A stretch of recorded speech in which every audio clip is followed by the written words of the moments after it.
I call this meeting to order. Please stand and join me for a moment of silence, followed by the Pledge of Allegiance.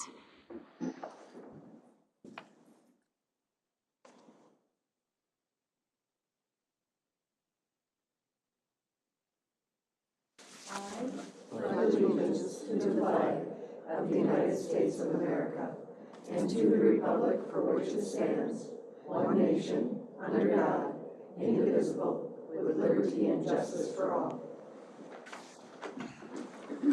Thank you. Good evening, everyone, and welcome to this October 3rd, 2023 County Board meeting at 7 p.m. We didn't gather this morning, even though I've heard we had a guest earlier today, so I apologize for that if it was written in places that we were meeting this morning. So welcome tonight. I need to find my agenda. We will move on to approving the regular meeting proposed agenda. I haven't been notified of any changes or additions, so what you see is the agenda. I'll move the agenda as presented. Motion's been made by Commissioner Danielowski, I'll second that. seconded by Commissioner Felber. All in favor, please say aye.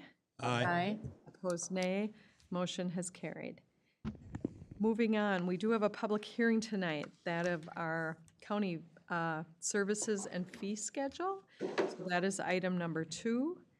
And I will open the public hearing and invite anyone that wishes to speak on our county fee schedule. There were a number of changes, pretty minimal.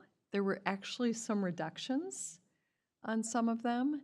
Our goal as county is to cover our service costs and do it the best we can for the taxpayer. So there were a number of them that were rejections. So I don't know that I've seen that before, unless I just didn't notice in the past. But so is there anyone that wishes to speak about the proposed changes in our fees? Anyone that wishes to speak? Well, seeing no one wishes to speak, I will close the public hearing, and then this is an action item, so that is before the board tonight. So what is the wish of the board?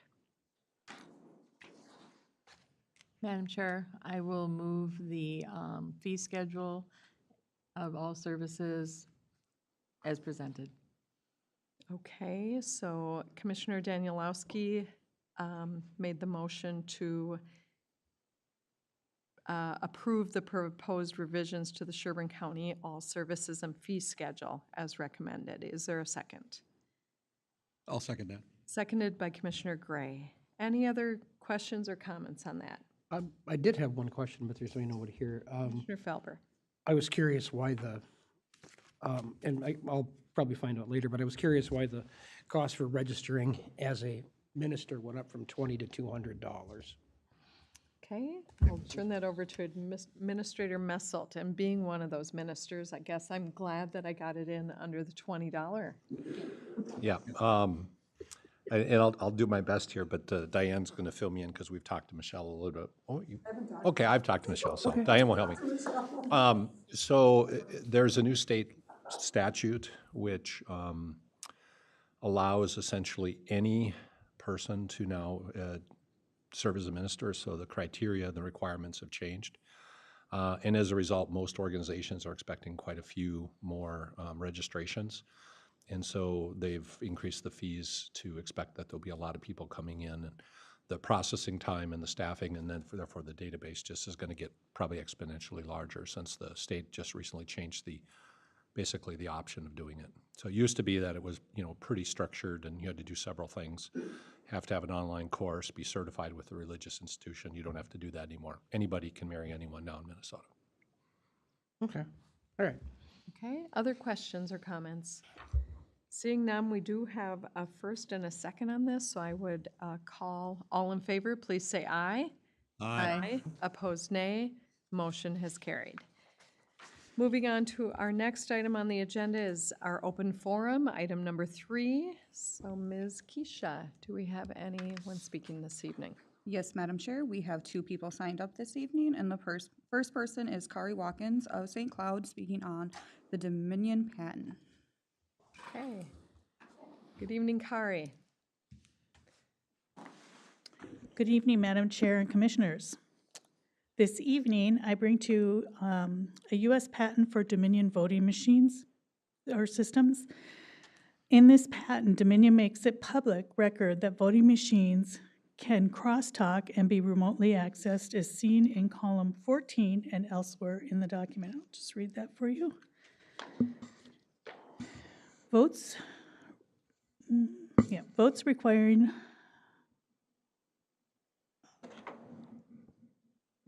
let's see.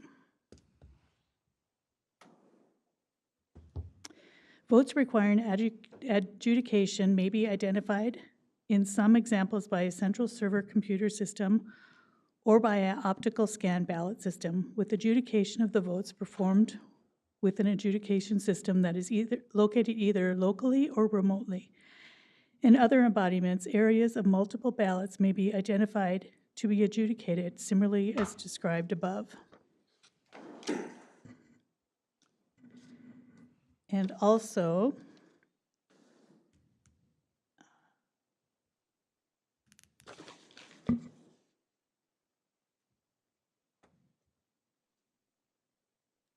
here it is. Such network interface hardware may be wired or wireless network interface cards and components as are well understood in the art. So I'm going to leave this patent for you. I just want you to know that when it becomes publicly known that these electronic voting systems cannot be used and we have to return to hand counting our paper ballots, that you will have plenty of citizens like myself ready to step in and do that hand count. Thankfully, we already use the paper ballots. Thank you for hearing my comments. Thank you, Kari. And next we have Brett Collier of Big Lake speaking on Community Connect and outhouses. Good evening, Brett. Good evening. Welcome. Brett Collier, Big Lake. Just a couple questions, really. Last meeting, you guys spent a bunch of time making sure that there were commissioners that were going to be available for this Community Connect meetings. And I hadn't heard of it before. I didn't see anything about it in the newspapers. I couldn't find anything about it on the website. I came here earlier today because there was supposed to be one between 5:45 and 6:15, and I didn't find anything. Were they canceled, or what is this? Or maybe you can tell me later, or I don't know. Yeah, Administrator Messelt can give you more detail on it. That's an internal, that's with staff, and one commissioner is at those meetings. Oh, it said Community Connect, so that I was thinking Yeah, dictionary definitions of I'm part of the community. understood. It's my time to go there. Okay. And the other thing is looking for an update too. Back on July 18th, regular agenda item 6.8, you were approved some money for the start of looking at building essentially an outhouse up at Graham Park. And in the meeting, it turned out that this outhouse was going to cost about $300,000. And it just so happened the following weekend, I drove down to Kansas City and saw an identical, essentially, one, and I called Missouri Department of Transportation, and they said they're getting theirs for about $60K a piece. So I was just, I couldn't find anything lately. Can we have maybe an update on this, one of these meetings, to find out what we're doing with this Graham Park? Thanks, Brett, and we'll have our Parks Coordinator get back to you on that, or Administrator Messelt. Okay. Okay? That was it. Thank you. Thank you. Have a good evening. Okay, so that concludes our open forum. So we will move on now to our consent agenda, item number 4. And it is my understanding there will be something pulled from this. Madam Chair, members of the commission, item 4.7 has been requested Okay, to hold to talk thanks. about the memorandums of understanding. Great. So item 4.7, we will pull and put that right at the end of the consent agenda, right before announcements. So that'll be 4.7 will be moved to right after 4.15. So with that change, I'd be open to a motion. Madam Chair, I'll make a motion to approve the consent agenda as amended. Motion's been made by Commissioner Hulse, I'll second that. seconded by Commissioner Felber. All in favor, please say aye. Aye. Opposed, nay. Motion has carried. And now on to item 4.7. Up on my screen here quickly. So if anyone would like to speak to this, If you'd want, Madam Chair, I can jump in first and, with your permission. Sure. Madam Chair, members of the commission, first of all, I want to apologize. I erred in probably putting this on consent because it wasn't clear in the RBA why this was earlier in the budget process. Commissioner Felber caught me on that, and we discussed it. The impact of the memorandums of understanding are in fact binding on the county board for 2024. They are not contingent upon the final vote of the budget coming in December of this year. The reason for that is in order to conduct open enrollment, which starts in 2 weeks, we have to know what healthcare plans to provide. So board action tonight will in fact solidify the healthcare plans that we will be offering staff next year. And I should have made that clear in the RBA, and I'd like to apologize for that. So I think a good discussion of that and making sure that I answer any questions you might have about those memoranda are clear. The second point I would make is that you'll notice in your packet there are 8 MOUs, and we have 9 bargaining units. And the reason is one of our bargaining units has a Me Too clause in it.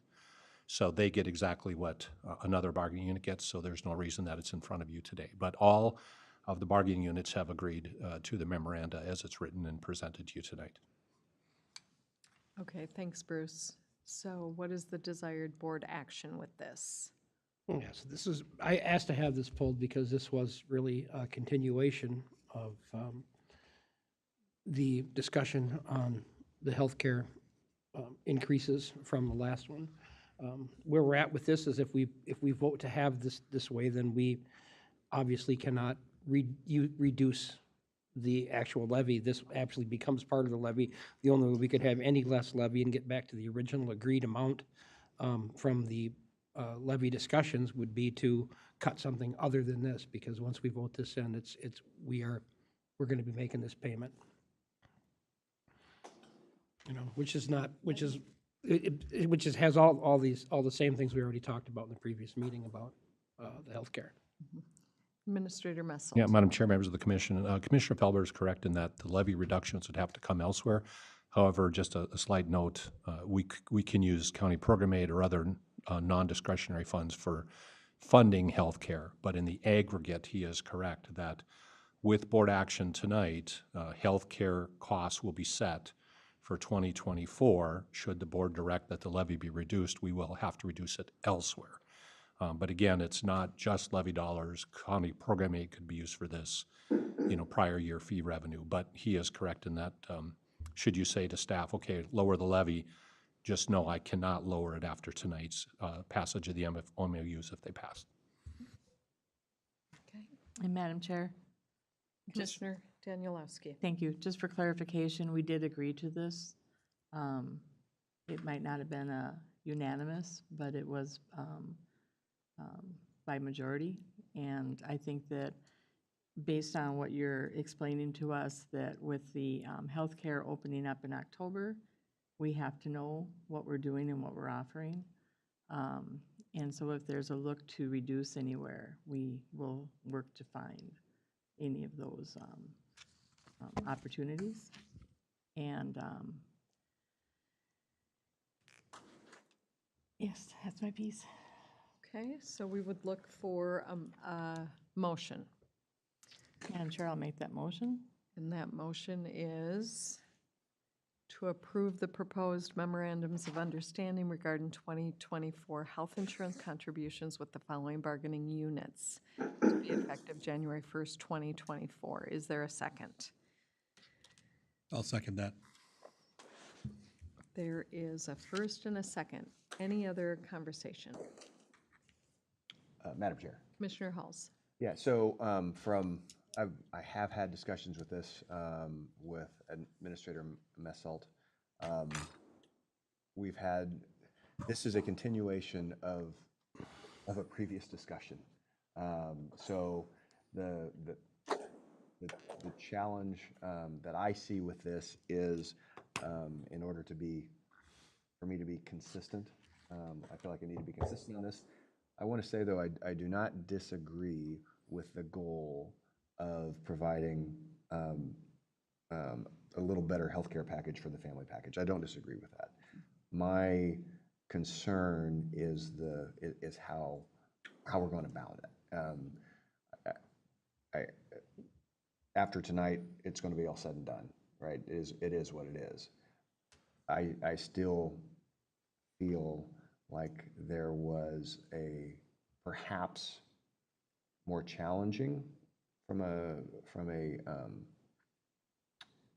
execution standpoint way to do it, but perhaps a little fiscally different way to do it as well. So that's my concern on it. It's not that I disagree with the goal. It's how we got there. That makes sense. And I would concur that I think we can learn from the process, and that sometimes our deadlines and our timelines get away from us with these things. We're really kind of backed against the wall right now with it, and it was agreed to, not unanimously, obviously, but so we can always do better with our process, and I can be a part of that, so. Okay, any other questions or comments? So I think we'll vote by roll call with this, starting with Commissioner Gray. Aye. Commissioner Felber. Nay. The chair votes aye. Commissioner Danielowski Aye. and Commissioner Halls. Nay. Motion carries 3-2. Okay, thank you. Moving on now to agenda item number 5, announcements. Administrator Messelt. Thank you, Madam Chair, members of the commission. Just a couple of, actually 4 announcements for today. First of all, with respect to the open forum, we've had our first 2 County Connect, and I apologize if it was listed as Community Connect. It's county staff connection meetings that came out of our staff communication survey. So we did have those first 2 today, and as you mentioned, an individual commissioner is attending, which has been helpful. And those will continue through the next couple of days, and we're getting good feedback. So thank you for your participation in that.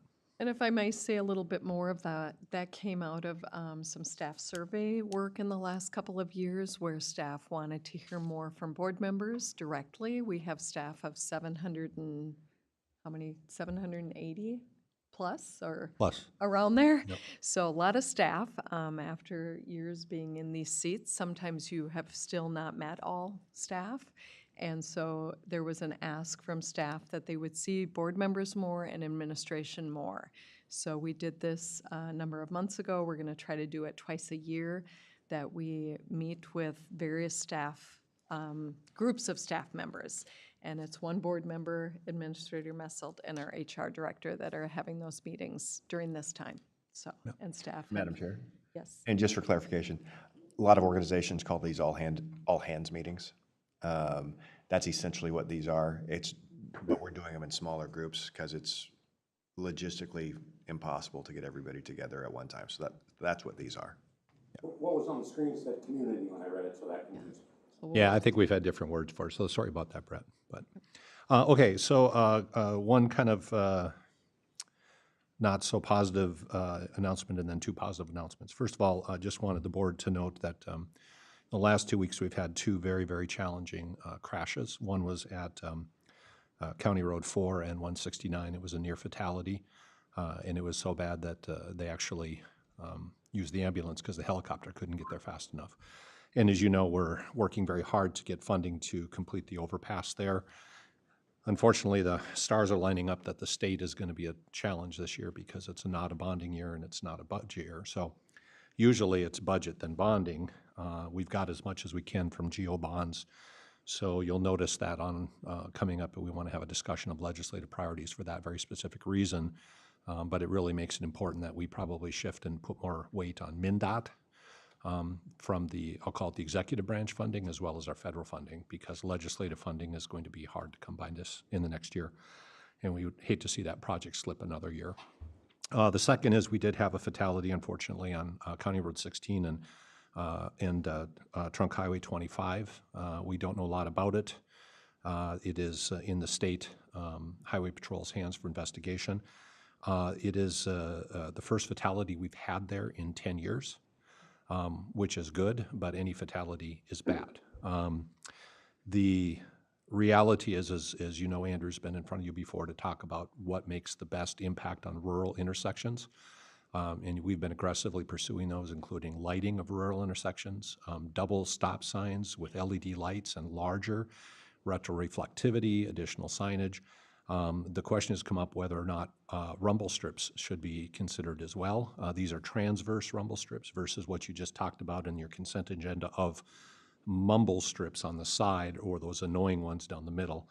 All of them have benefit. What I will tell you is Andrew and I want to get back in front of you fairly quickly. We are of the opinion, and he is of the opinion, that rumble strips should be looked at as a system-wide improvement for certain intersections. There is now newer evidence that they do make an impact, and even a small increase in safety for the cost might be worth the challenges that we will face with complaints of noise as well as road maintenance. So I think we'll come back to you fairly soon. Also, Andrew wanted me to report to you that he did contact the state of Minnesota today. We may be eligible to apply for a highway safety improvement grant through the HSIP program. And it was shared with us that the only reason that they would consider rumble strips, because again, the data is fairly new, is because we've been aggressive in those other areas. So the priority, what gives you the best safety? We do that first. What gives you more safety? Second. But in certain intersections, and he's been talking about it, and on your road tour he's shared, the problem is not just countywide, but statewide and even countrywide.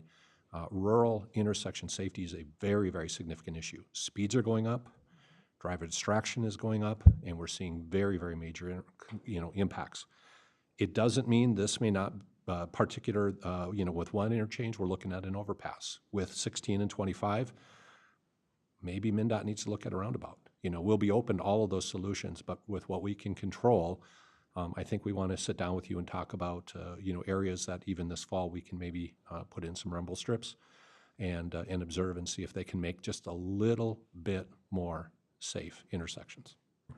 May I Commissioner Hulse. just one comment on that, because I've been involved with these discussions with Andrew and with Bruce, and it is another tool in the toolbox. It's not something that's necessarily appropriate for every application, but the way I think about it is from an engineering design standpoint. For example, from an aviation standpoint, you have certain systems, you have multiple types of warnings. You have audio, you have visual, and you have tactile. And so, for example, visual is a warning on it's a stoplight, or it's a stop sign or a flashing or something on your annunciator panel.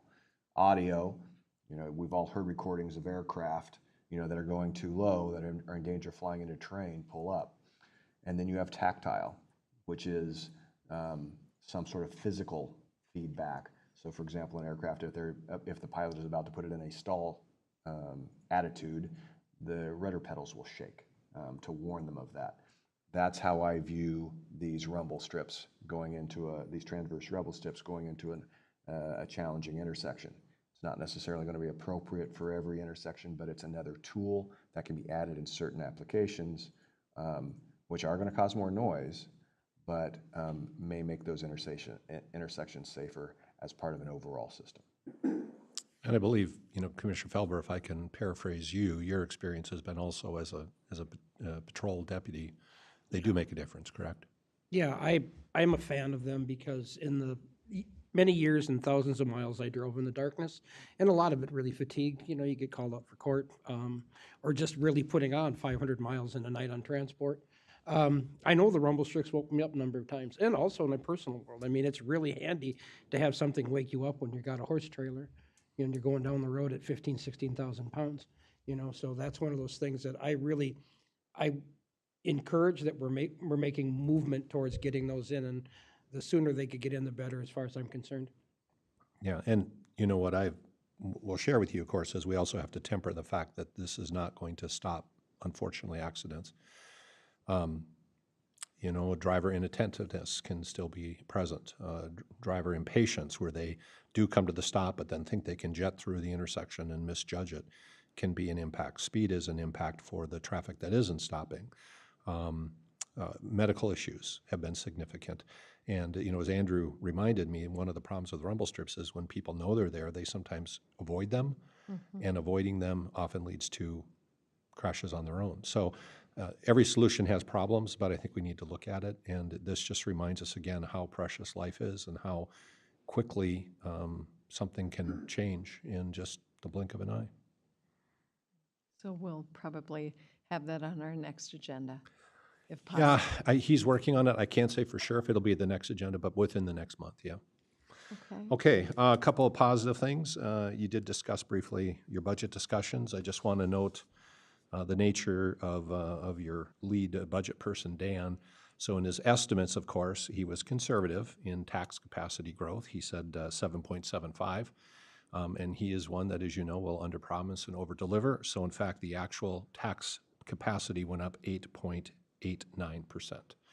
So that means that his $4 per month estimate will actually be lower. Again, it's tax capacity. Again, and property taxes are regressive, but it means there'll be a lessening impact on our homeowners because that tax capacity did go up. And then finally, if you didn't know, the Twins actually won today, 3-1. Yes. And broke a streak of 19 playoff losses spanning over 18 years. So go Twins, go. Thank you. Okay, any other announcements or things that we should know during this time? Okay, then we will move on to our regular agenda. That's item number 6, and we're at 6.1, receive an update from the St. Cloud Regional Airport Authority. So I'd like to welcome Mr. Bill Towle, who's with us tonight. Thanks, Bill, for coming down. Excellent. Thank you, Madam Chair, and members of the commission. Appreciate the invite. Thank you. I'm not sure if you have Angie Olson on there as well, but I highly recommend the reappointments of Jamie Bestian and Angie Olson. They happen to both be from Sherburne County. So Angie Olson is our at-large, so our 9th board member, if you will, and she's from Sherburne County as well. Yeah, Bill, we have both items to follow your presentation. Excellent. Sorry, they're single items though. Sorry about Fantastic. that. Awesome. Boy, that's great. Thank you. Chair Myers said he can't be here. Unfortunately, he sends his regards and regrets not being able to make it.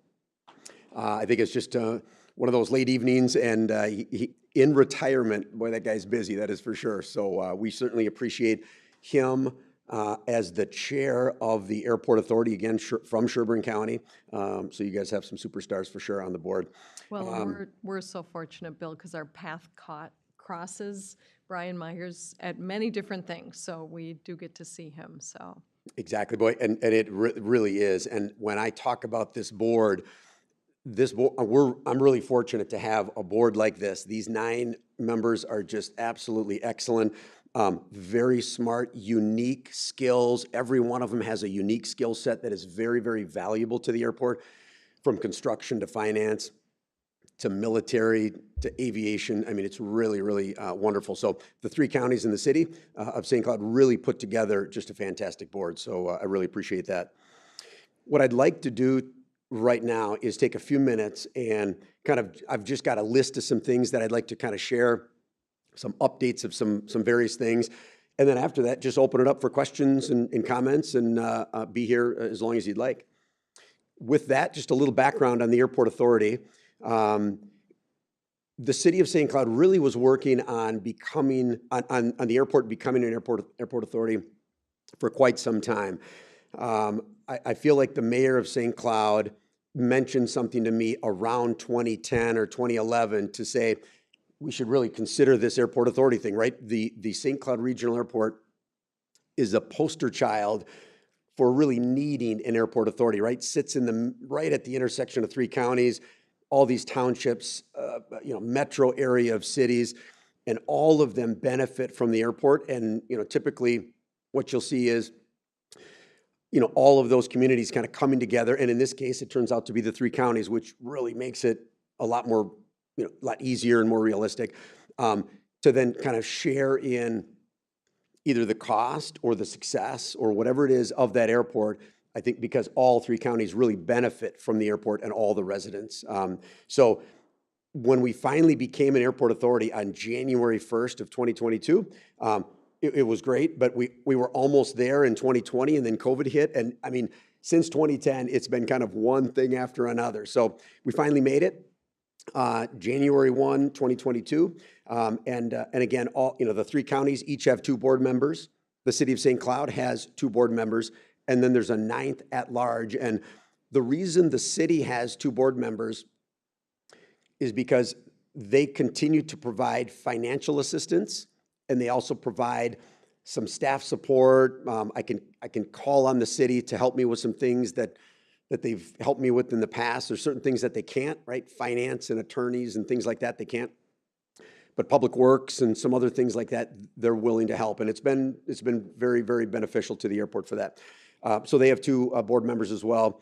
And ultimately, the joint resolution talks about that financial commitment going away after 10 years. And at the same time, their membership will also go away. So it will recede to the 3 counties of 2 board members each, and then 1 at large. So ultimately get to 7 in about another 8.5 years or so. Airline performance. So as you may know, Allegiant Airlines flies out of St. Cloud.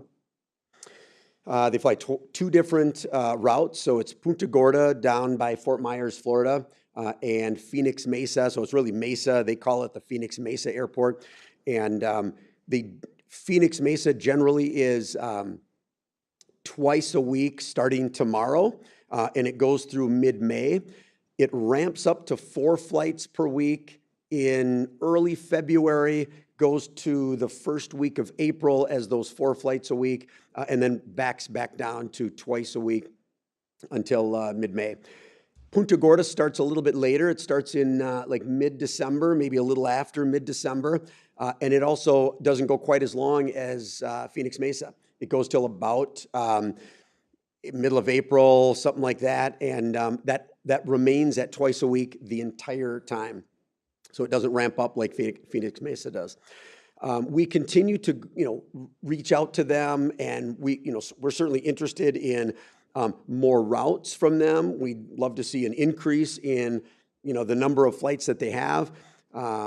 We want them to just increase the capacity. There is a pilot shortage. There is an aircraft shortage. These things and an aircraft mechanic shortage. All these things kind of help Allegiant in terms of telling us that they just can't do it at this time. We continue to push for it. One of the things that we want back first really is the year-round service, right? Phoenix Mesa going year-round, they seasonally suspended in the summer. We'd like to see that year-round. When they had that year-round prior to COVID, it performed very well. And Allegiant's always been happy with the performance of our routes. Their revenue is up and their ridership is up. So the ridership is typically around 95% load factor. That's really, really good. And they're not having to reduce their fares to try to get people on the airplane. So that means their revenue is staying where they want it to. So they like St. Cloud. Again, keeping what we have, we want to continue to work with Allegiant. Certainly not against, looking out at other airlines. Sun Country would be one that comes to mind. They're in our backyard down at Minneapolis. But for now, it really takes a lot of time, effort, money to go after an airline. We found that out when we finally landed United back in 2014 with a myriad of issues that kind of ran into that. But nevertheless, it literally takes a village. And so with that, we want to certainly keep what we have and continue to go after some other things like general aviation, right? In fact, general aviation, right, is everything other than commercial airline stuff, right? Flight training, military, corporate aircraft, anything cargo, all that stuff is general aviation in the eyes of the Our GA traffic out there is up. We are on track to have the second most operations. So one operation is a takeoff, another is a landing. We're on track for our second most operations since '07, right? Then there was the economic downturn. St. Cloud State, their program went away, and we've been fighting those numbers back ever since. 2021 was another great year. So during COVID, for whatever reason, people might have had some discretionary income around, couldn't do anything with it, so they decided to fly. So we saw a lot of operations in 2021. We're on track to beat that, and then again be just second since 2007. Economic impact. We've had 2 economic impact studies done in the last 4 or 5 years. So in 2018, we had an economic impact study done as part of that MnDOT study that was kind of the precursor to becoming the airport authority, right? The optimization study is what we called it. That came out to be $44 million of annual economic impact. And then a year after that, MnDOT actually did their own. So they did an economic impact study for the state of Minnesota. They included every airport in the state of Minnesota. Our airport came out to be 49 million. Pretty close, right? So anyways, I think we can say that there is a great economic impact for that airport for this region, and we're certainly happy about that. We've got a lot of capital projects going on this year. In fact, in the state of Minnesota, if we take Minneapolis out of the mix, we have the most federal grants of any airport in the state of Minnesota. Right now, we've got 7 grants going. That is to say that there happens to be 2 projects, that there are 2 grants on each of those projects. The way that it's almost like 2 projects in one, so they separated them into 2 grants. I kind of call them one project.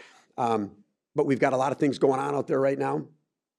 By the way, where we get those grants from, the FAA raises their money with user fees. So every time you get on a commercial airliner, about 7.5% of that ticket goes to the FAA, who then doles that back out to airports, so there's a safe place for those commercial airliners to land, among other folks like general aviation. So it's not we do rely on those.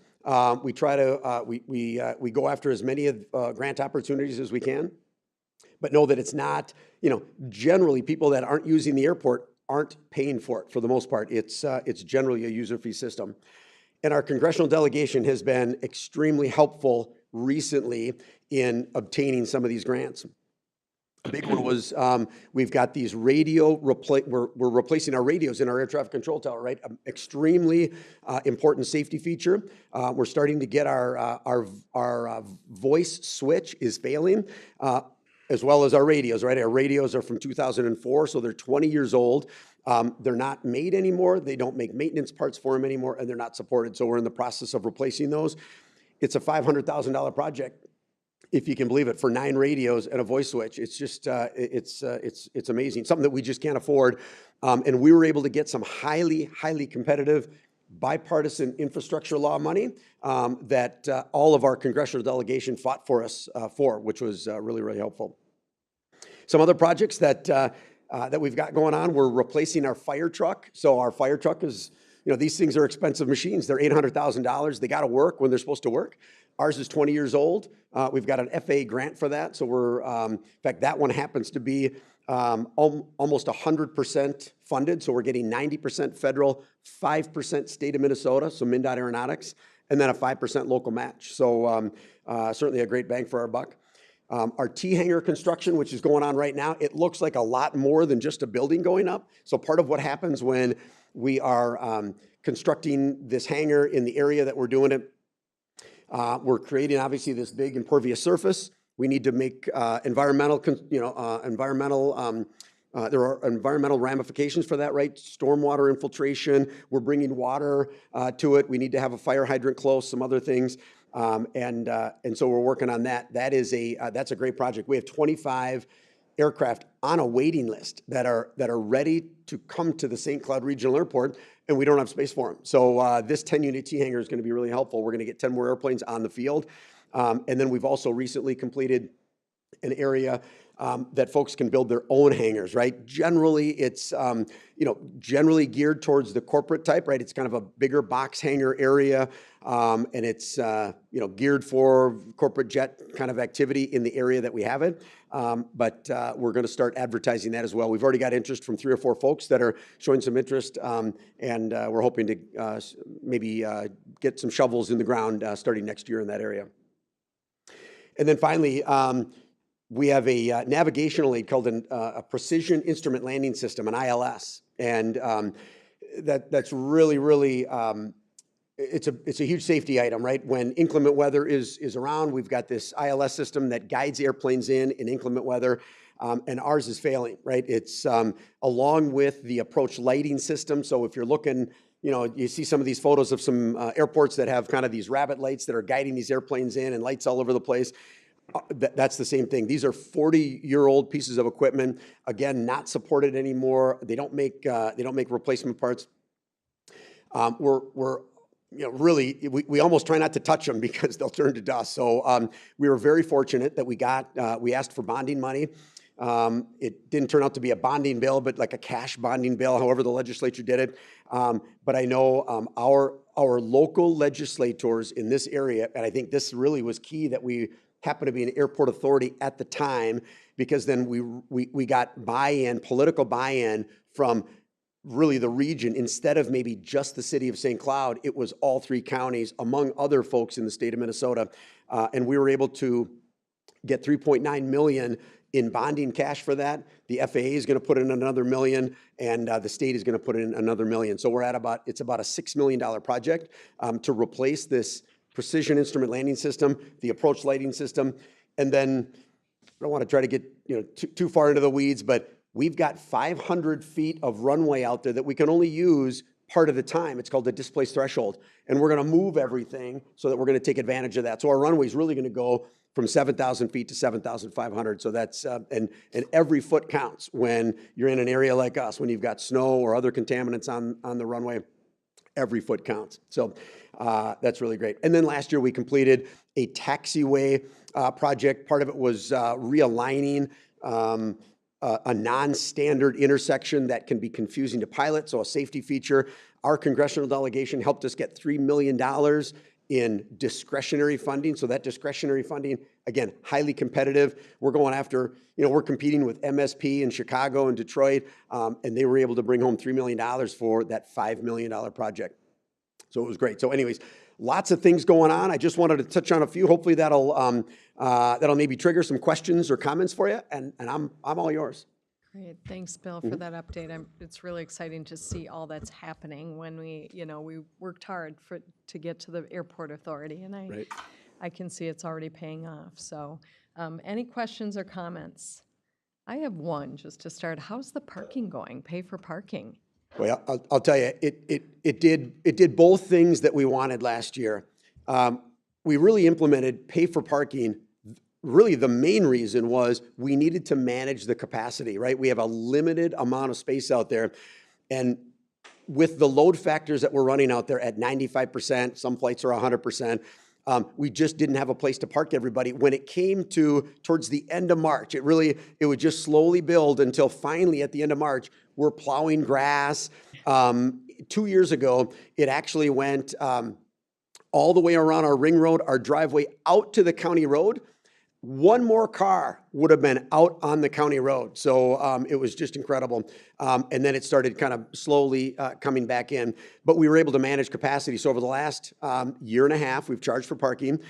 It's been a great revenue generator for sure. Okay. But then it also dissuades people like me who live close to the airport from parking there, right? We really want to make sure that, hey, if you can drop somebody off because we just have a limited amount of space out there. So it's really been working great. Great, that's good. Other questions and comments? Madam Chair, is that still at $5? It's not at $5. In fact, it went to $7 a year ago, and it just went to $9 a month ago. And so starting tomorrow, it'll be at $9. I did do a survey of other airports that are certainly similar to St. Cloud. That's still the lowest around when I think of Eau Claire, some airports that are like us in Wisconsin. Minnesota, most of the commercial service airports in Minnesota do not charge for parking, right? They're essential air service airports. And, you know, they're really not, they don't want them really charging for parking. They want to provide that as a service to be free parking, right? But for us, we know that we just can't offer that anymore, unfortunately. But Eau Claire and Duluth and Rochester, Central Wisconsin, other airports like that, they all charge for parking, and $9 is actually the lowest out of any of those. But we're talking $9 a day. Correct, $9 a day. Yep, that's right. Yep. So Exactly. And really, as much as the money's great and it's super helpful, we really do want to we want space to be there for those that need the parking space, right? Somebody like me, I just don't need it. So hopefully, you know, people can get dropped off as much as possible. other questions or comments? Madam Chair? Commissioner Danielowski. Thank you. I just wanted to say thank you for all of your hard work. Thank you to the commission that is doing such a great job on growing our regional airport. I do find one of the most interesting stories, which I'm sure there are a lot, but what was it, a few years ago when there was that huge event down in the metro, and there was a lot of small personal. Super Bowl. Super Bowl. Yes. That event, that little event. And I love the stories you tell about the amount of aircraft that. Oh, Great. yeah. And we really did. We turned into a reliever airport for the Super Bowl yeah. down in the Twin Cities. It was, we were absolutely full. It was crazy. Yeah, it was great. Yeah, and I was one of the people who served on the airport and along with Commissioner Schmeezing and helped transition to the airport authority. Administrator Messelt was involved in that, all the administrators, and really worked hard toward that because we saw that was a vision to improve that area, recognizing that economic impact on our whole region. So I think it's really a good news story. Just so you know, Bill's already put in to have Taylor Swift's plane land on Sunday at the airport. I bet. We're trying to get her, right? Okay, any other questions? No, I'll just reiterate, I've been to a couple of the airport commission boards, and they are a group that really works together well, a diverse group, and I think it's tremendous of what they're doing out there. Okay. Okay, well, great. Thanks for coming. Excellent. And thanks Thank you. for Yep. giving us the update. So our next two agenda items are reappointments to the St. Cloud Regional Airport Authority. The first one being item 6.2, considering the reappointment of Ms. Jamie Bestgen to the St. Cloud Regional Airport Authority as Commissioner representing Sherburne County. Jamie also served on the board when Felix and I sat on that board, so she's a great she's got the history, she's carryover, huge economic development person in the region, and I would highly recommend this reappointment, so I'd be open to a motion. Madam Chair, I'll make that motion. Motion's made by Commissioner Danielowski. Is there a second? I'll second that. Seconded by Commissioner Felber. Any questions or comments? Seeing none, all in favor, please say aye. Aye. Opposed, nay.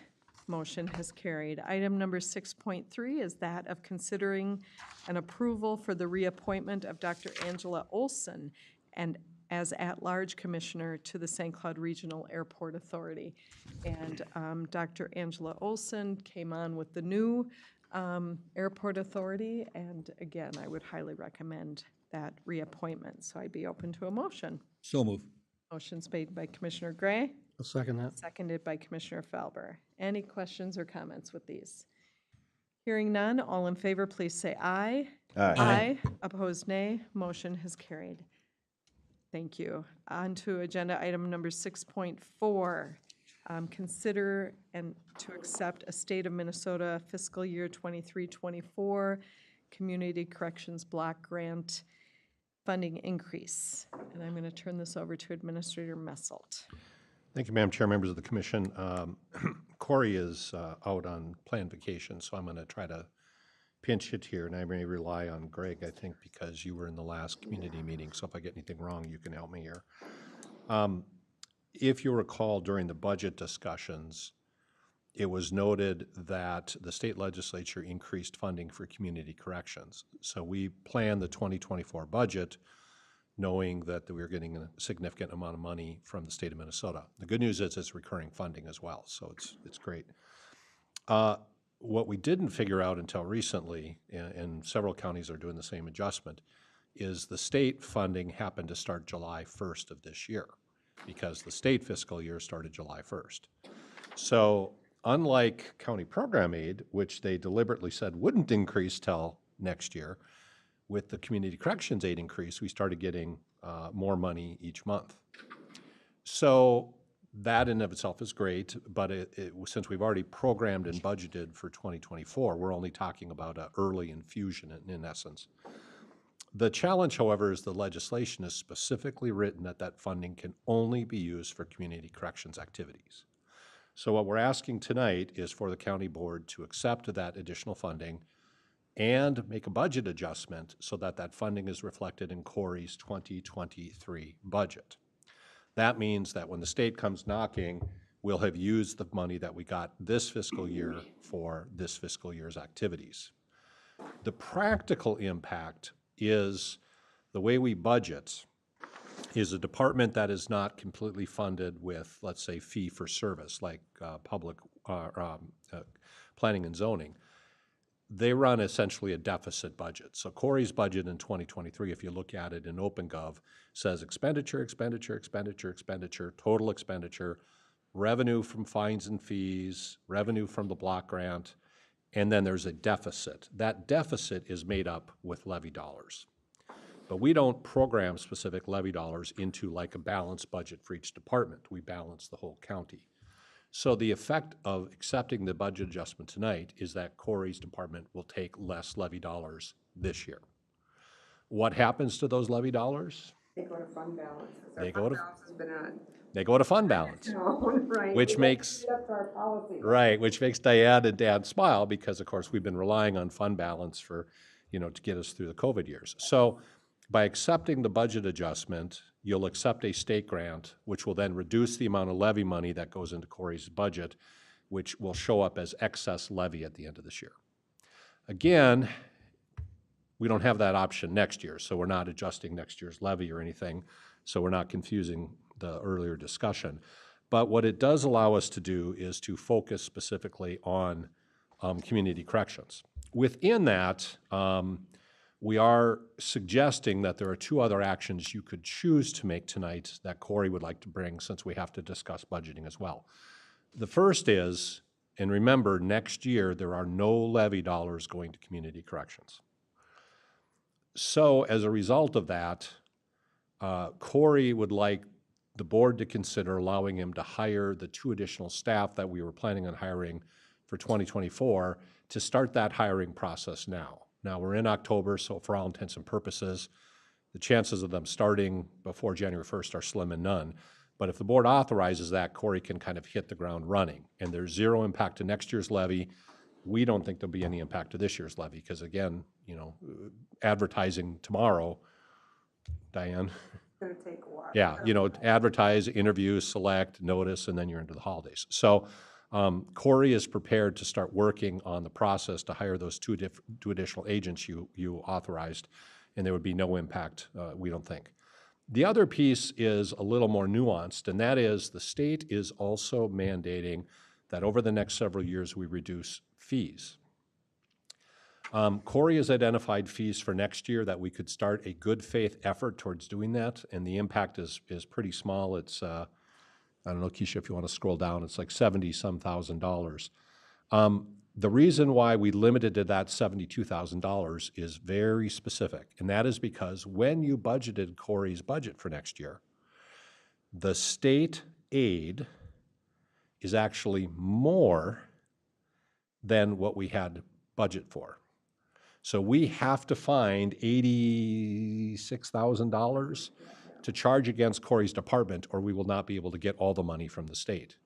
So both from a good governance standpoint, in other words, lowering these type of fees lowers the impact on people who maybe can't pay them, but also gets us moving towards what the state wants. And again, it will have no impact because right now we're struggling to find that $86,000 of expenses that would not otherwise qualify.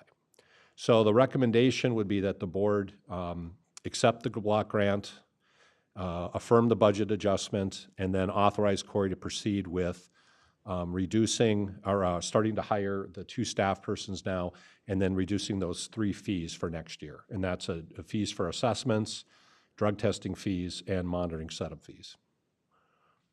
So if I didn't confuse it enough, I'll beg off on the experts to help me here. Okay, thanks, Bruce. So how does the board wish to move ahead with this? Madam Chair, Commissioner Danielowski. I'll make the motion to accept the State of Minnesota fiscal year 2023-24 Community Corrections Block Grant funding increase and approve the necessary county fiscal year 2023 budget adjustment and authorize certain additional 2023 and planned 2024 expenditures. Okay, there's a motion. Is there a second? I'll second that. Seconded by Commissioner Felber. Questions or comments? Administrator Messelt? No, I'm sorry, I was premature. Thank you. Okay. Questions? Madam Chair, Commissioner Halls. so I don't know what's going on with my microphone. Somebody else may have theirs on. Rand, is yours on? Mine is. So, yeah, as long as we're not approving any additional headcount, which we're not, this being October 1st, I don't see how anybody starts, maybe a couple of weeks early, especially as we go into the holidays. So I don't see how this is a negative impact anyway. And as far as the fee requirements to be reduced, that was written into the statute. Yep. So It's not till 2025, I think, though, so we'd be about a year ahead. is there any impact on, so these would be 2024 fee reductions, and the requirement is for 2025. Is there any impact because we're doing them in 2024 that would require additional, would it create any unintended consequences for 2025, I guess is my question. No, it gets us ahead of the curve. It's a little bit nuanced because it uses the block grant next year fully. That will not be a problem in 2025 because the money from the state is not indexed to inflation. So within a year, we will be talking levy dollars regardless back into this department. So it maximizes the return of the block grant next year. But as far as being the base, we would have to build it into 25 regardless. Okay. And I just want you to understand, we're talking at least a couple $100,000 in fees that will have to be eliminated if the board chose to eliminate all fees, which we're not required to do. It's upwards of $500,000. So that levy funding, because there's no indexing for inflation, and those fees will be coming off, we're going to have, we get a couple years reprieve is what it comes down to. Yeah, so I guess what my question is since we're reducing the fees ahead of time, so the requirement is roughly $200,000 worth of mandatory fee reductions. Right. That's what you said. If we reduce the $72,000 here, do we still get credit for that in 2025? No. So It just means we wouldn't get the full block grant next year. No. I meant as far as the required fee reductions. Right. They will be off the books, but there's no reverse credit for doing it early from the state. The state just says, as of 25, you can't charge these fees. We're feeling like since there's additional funds that are available through the block grant, we should reduce some of these fees now. It's kind of the right thing to do, and it's moving us towards that path. The other thing we're really being cautious about is because of that block grant, and you heard Corey talk to you about this. I haven't seen the numbers, but apparently there are some counties that are hiring a lot more than 2. I don't know, is that fair, Kathy? Lots. And one of the things Corey said is, remember, the state's going to look at what we did with this new money. If we say this is what we did, we have a much better story. If we don't use all the money and we have to turn some back, we got a harder story. If they come back and say, well, you just swap levy dollars for block grant dollars, that's not what the intent was, that's a tough explanation. At least at this point, we say, look, we hired 2 new people, we lowered fees, and we took it off the back of the taxpayers. But, that's why I think it's a good story, yeah. Other comments or questions? Okay, so there is a motion and a second. And so, all in favor, please say aye. Aye. Aye. Opposed, nay. Motion has carried. Okay. So moving on now to item number 7, that of Commissioner Correspondence, Committee Reports, upcoming meetings, future agenda items. Why don't we start over with Commissioner Hulls? Ready this time. Are you ready? Okay. I am. All right. Yeah, I'm trying. So a couple of announcements, or just to run through what we've covered over the last couple of weeks. Since the last meeting, so September 21st, we had our Economic Development Authority meeting, as well as our elections meeting. I will say the Economic Development Authority is going along quite nicely, I think. There's a lot to that group, and there's a lot of nuance. We've got a housing summit coming up on November 8th that I'm looking forward to. Discussions with builders and those sort of things on some of the things we're going to need with Sherburne County with respect to adding jobs is we also have to have housing. So I'm looking forward to getting feedback from the builders on what they're saying. We also had the elections meeting on the 21st, which that's gone extremely well. September 26th, a couple of us had a tour at Rinker over in Elk River, which is the big cement facility there along Highway 10. Very interesting processes, very interesting history to that company and how long it's been around, and how regional that business is. I thought it was a great tour. Really enjoyed meeting with the folks there, and the amount of engineering that goes into these designs. I was very impressed with. And the trucks are very clean. And also, we witnessed both non-destructive and destructive testing, which I found very enjoyable. September 27th, many of us went up for some training, including some archaeology training. For those of you who don't know, I found that fascinating because there's an archaeologist. So I thought that was fantastic. And then today we had those County Connect meetings. The one thing that came out of the County Connect meetings that I think it is helpful to discuss is we have had and it came up in the County Connect meetings today. We've had, as a board, several over the last few weeks, votes that were not unanimous, that were 2 to 3 votes. And there was some concern with some of the employees that, what does that mean exactly?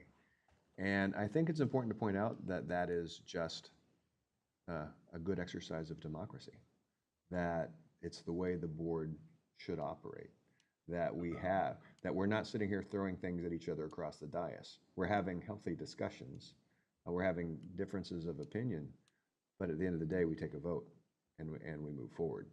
And so I think it is important for both the community and the staff to realize I would much rather us have these healthy discussions and maybe not be unanimous on some things, because what we don't have in that case is we don't have groupthink, right?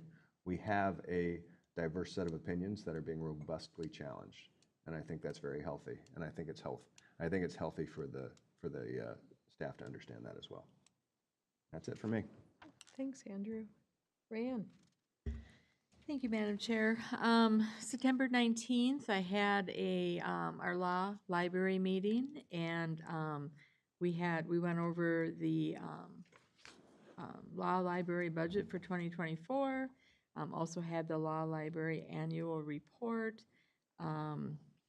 Talked about maybe some, if we're gonna renew some contracts, and I have to say that Mary Stoutenberg, I hope I said that right, is doing an excellent job. She's dove in with both feet, and I think she's gonna really serve our law library well. And then had the NACO Central Regional Zoom meeting, attended the Big Lake Food Shelf Appreciation Day and tour of their new facility that they remodeled. They did an amazing job with a small space. September 20th, attended our SUP Coalition meeting/retreat. We engaged in an exercise called the Ripple Effect Mapping, and that was very, very interesting, and we will wrap that retreat up next month. And then so 21st, attended the Sherburne County EDA meeting. Andrew spoke to that as well in regards to the housing summit that is coming up. Had some really good updates from the city of Elk River and what is happening there and their growth between housing developments and businesses and stuff. Also went over our strategic plan, had our progress report and discussion. So I agree with what Andrew is saying. The Economic Development Board is doing a lot of really good work. So also then the election subcommittee that Andrew referred to, he already basically reported on that. Also attended the APO meeting in St. Cloud that we basically went over approving the St. Cloud Authority to look at a bridge expansion and such, and that's going to come back to us because that will require an increase. The APO board has to look to see how that's going to be spread out over the members of the APO. So stay tuned and watch that process. That pretty much was that. Also, just so you know, I am the chair of the APO this year, and with that, I will be going out to Washington, D.C., October 15th through the 19th, to go out and look to promote the agenda items that the APO feels are important to work on supporting getting federal assistance with. And I'm super excited that I get to tour the White House. So I'm super excited about that. And then also September 25th, attended my options board meeting. And then the 26th, I had the Big Lake Chamber luncheon.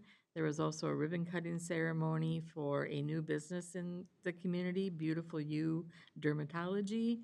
And then attended the Big Lake Substance Prevention Coalition meeting. And this is a meeting that is Big Lake through SUP. It's their monthly meeting and what they're doing as a school to help prevent substance abuse in the school. And let me see, September 27th, I attended the Xcel Energy Breakfast. Had a lot of updates from Xcel in regards to their process of what they're doing with their wind and solar. They are also going to be building at the Becker site a pilot program for battery testing. So stay tuned for more information on that. And then also attended the Big Lake Township meeting, and they had at the end, well, they swore in 4 new firefighters, and then at the end, they also had a recognition and a basically of Supervisor Norm Leslie, who had served the township before his retirement of 18 years. So that was nice to see too. And that pretty much wraps it up. Greg? Let's see, just lost my thing here. All right. Hit the wrong button. It disappeared for a second. All right, so started out with the CEC meeting, which was good. They're still looking for help there on the board, and people have stepped down, so we need some people are interested in getting involved with that. They can look that up on the internet. The NACO regional meeting, they discussed opioid abuse disorder and Medicaid for accused persons, basically keeping the Medicaid going for people who are in jail. That's been an ongoing thing. And they pitched Leadership Academy participation, which I know a couple of the board members have gone to, so that's a good thing. Sherburne County Soil and Water Conservation Tour on the 21st. That was really interesting. We learned a lot a bit about carp control, which was interesting. I mean, it's important. It's very important for our lakes to control the carp population, and we actually got to talk to some people who do that for a living, which was great. Pasture management and smaller scale intensive farming. A lot of these things have definitely changed in agriculture, so it's always good to find out what's happening and what's current in agriculture. NACO Rural Action Caucus, I actually missed the meeting, but I'm getting an update from them, and I'll report on that if there's anything important. Becker Families in Need meeting I went to on the 22nd. And they've got their website is finally updated, and what that allows people to do is if you want to donate funds to families in need in the Becker area, you can go to that website, the Families in Need website. They do have an ongoing Amazon wish list, so whatever your budget is to be able to donate to people who need that help directly, you can buy items right off of the Amazon wish list, and it's going to go directly to families in need in that community, which is a fantastic way of handling things. There was also some funding. There was a substantial anonymous donation that was being done through the Riverside Church, which has been given to that area. So we're doing a lot of things over there. A lot of good work is happening in terms of families in need in the Becker area. 9/26, I wasn't able to go. We're at a different event, but the Midwest Regional Forensic Laboratory received an award for their outstanding work, and I'm really quite happy to be involved with that, with the committee on that, for that, because it really helps us more effectively prosecute crimes, of course, in the Sherburne County area. I also went to the Rinker Materials Concrete Plant Tour, and that was really fascinating. And it's interesting that basically if you're driving on a road in Minnesota, if you go across a bridge, their materials are underneath it.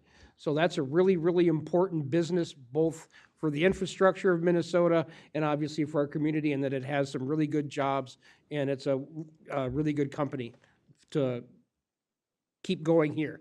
9/27 went to the cultural training, and I want to thank Terry Kemper, Lori Vilas, and Jim Cummings for the work that they did up there. I did not have a really good base in Anishinaabe cultural history and cultural concerns, so it was really good to get that. And it was also just a really nice discussion and more of some of the things we have going down here with cultural concerns that we have within our parks, which is a great deal. 9:30, I went to the Sherburne County Refuge Wildlife Festival, which is always nice. Go over there. They didn't let me play with the snakes this year, which is kind of sad, but they do have a lot of good stuff going on over there. And what's that? Can't take them anywhere. Yeah, it's not anywhere. Can't take them anywhere. So, and then today I did help with the County Connect meeting this afternoon before the meeting. So, Gary? Yeah, September 20th, the Big Elk Lake Park meeting. Basically, they updated us on the deconstruction that's happening with all the buildings, which is progressing nicely. I went to the Bridge Crossing Open House in Haven Township that the APO is doing their study on. They went through Haven Township on the northern route, I think is what they've chosen. Also, September 21st, the Soil and Water Conservation Tour, which was great. Didn't know they could run electricity and water together and take care of fish. So that process was interesting. Planning and zoning meeting on September 21st, the NACO Agricultural and Rural Affairs meeting. We talked about the WOTUS, which is the Waters of the USA, the PIL fly-in, payment in lieu of taxes, and the Farm Bureau. They had some issues with regard to that. Then Bruce, you can correct me if I pronounce this wrong, but Raul Grijalva, I said that right? We gave his staff an update on the Big Elk Lake Park, their representatives for some federal funding, hopefully for that. Then the Big Elk Lake Cultural Landscape Training, that was just fascinating, I thought. I mean, beat on drubs, native food, all that kind of stuff. It was a really good day. The Public Health Conference in Wilmer, SHAC, new direction, the two-loop thing that's going on up there and what they're trying to move public health in a different direction that hasn't really been changed since, I think, 1976. So they're not completely reinventing the wheel, but darn close. And I think that'll be a great thing for that. Sat in and listened to the Xcel Energy third quarter stakeholder meeting, everything from transmission lines to solar to the plant operations. And again, I attended the September 30th Wildlife Festival, walked in with Greg, and yes, he was very disappointed that he couldn't play with the snakes. So, Fill out your evaluation form. yeah, yeah. Yes, exactly. Yeah. Okay, That was it. thanks, Gary. Yep. Mine, I was at many of the things that people have referenced up here, and it also makes me, as people are speaking, and I'm sure this goes through your minds, it makes me realize how many double-booked times we are as commissioners, and we have to make choices of what we intend or what we don't. So I missed a number of things. But I was at the Great River Regional Library Board meeting. Our River Regional Library covers 6 counties. It's the Joint Powers Board. We're finalizing our budget, working on a few different policy changes. I'm also on the Great River Regional Library Subcommittee to change our collection policies. So that is, we'll be having a workshop next Tuesday on how our library system chooses books, how we listen to or review books that people want maybe considered to be taken out of your library. We've been working on that. A group of us have met 7 times working on that policy, and we finished that work today. That'll be coming to a workshop at the board next Tuesday. Big Elk Lake Parkland Committee was already mentioned. We're also trying to finalize the name of the park, so that's really interesting, working with our tribal partners on that. The Soil and Water Conservation District was one of the best tours. I mean, they do great tours, but this tour this year, the Houghton property in Elk River, conservation land, it's not called a park. They're doing a huge Mississippi River stabilization. I've never seen one this big. So if you have time, go to the Houghton Park in Elk River, walk out there, blew me away. And then zapping carp in Fremont Lake. They say that Fremont Lake in Zimmerman has like 4 times the amount of carp it should have. So there will be carp harvesting coming up, so I'll keep you posted. Maybe we can get in on that. And then we were at a farm in Princeton that was using some different conservation practices and raising cows from, where were they? Scotland. They were Highland, Scottish. yeah. Yeah. Scottish Highlanders. Yep. Just really different, so really great. Central Minnesota Jobs and Training Services, our workforce board basically covers 11 counties. I serve on their Joint Powers Board and a number of other committees. We had our annual Wellness in the Workplace gathering. We do it virtual now. We had 154 participants. This year's theme was suicide prevention training, the QPR method, question, persuade, respond. Thank you. It's been a long day. So great gathering. People very well received. Our faith community outreach, Sherburne Strong, this is something we've done for how many years, Kathy? 5. This is put on by the County Attorney's Office, Sheriff's Office, Administration, Health and Human Services, Corrections. This is coming up on October 24th. We gather our faith community leaders, our civic leaders, organizations, nonprofits, and philanthropic entities to talk about resources or where we can partner on things. And this year's topics for discussion are chemical use issues, trends and needs, housing resources. We'll be talking about affordable housing and homelessness, and protective factors and social connections. If any of the board members would like a postcard about that, please join us if you're available. Maybe stamp a picture. We only have 2 of those left. It's just been a great group that's gathering. The cultural orientation and training was referenced, a great day to be together and learn a lot about our tribal partners and archaeology. So we understood more about Greg after we were there. So, no, we didn't. Some say no, we didn't. He's much more diverse than we knew. Yeah, let's just put it that way. And so I was on the Immigration Reform Task Force meeting through NACO. It was my first meeting, so it's pretty intense, and they're doing a lot on the national level with the immigration reform. So that's exciting to be on. We had a 169.4 open house up at the Zimmerman Livonia Fire Hall, just to share the plans, and it was very well attended. Our staff was amazing. Our firms that are consulting with were there. Lots of people, mostly positive.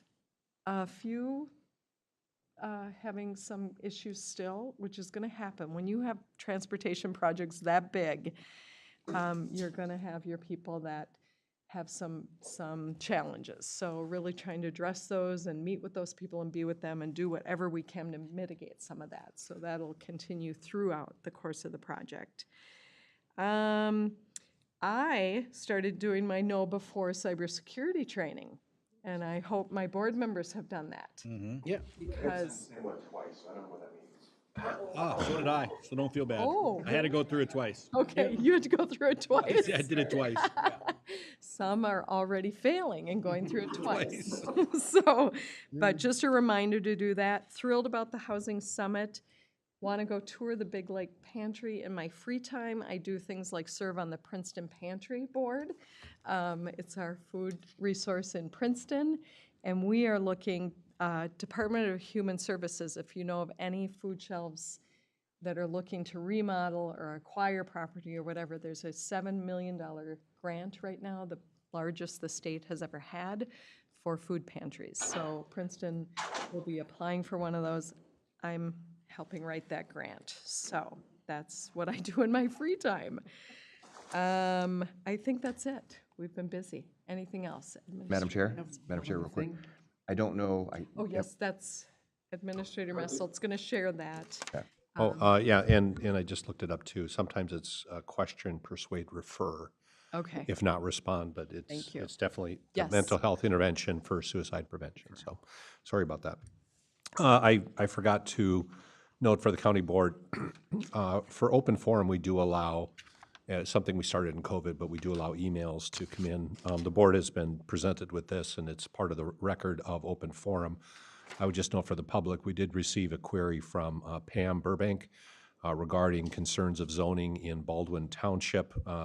Staff will be looking into this. The quick summary for the board is that Baldwin Township is elected to take over their own planning and zoning, so that we do not have a standing to enforce concerns about their own zoning and land use decisions. And it would be very unlikely that even if they adopted zoning that was in conflict with the county zoning, that we would still have standing other than to really work with them to address our concerns. So we will have this added to the record. I don't think I'll read it completely just due to the lateness of the night, but just know staff has reviewed it and will respond to Ms. Burbank as well. Yes, and that was also sent to me by Pam Burbank, and I will be getting back to her myself also, so. Madam Chair, I did have one thing I forgot to mention. In one of my previous, one of the previous meetings, I mentioned that Sherburne County Community Corrections had discontinued testing for alcohol and drugs of a lot of people that were being in on particularly conditional release, those kind of things. My understanding is that has been reversed, so we're going back to doing things the way that it makes me happy to see them done. So just wanted to put that update out for the public. Okay, any others? Never dull. So, okay, moving on to agenda item number 8. We are going to recess our regular meeting. We're going to take a break, and then we'll be moving into workshop. So we have 3 workshops tonight. Keisha, do you have a preference? No, I don't have anything to display for any of them. Okay, okay. So why don't we just stay here, so for the workshops. So, okay, so let's take a recess. It is 8:24. Let's be back in 10 minutes, 8:34, no later, and then we will start our workshops.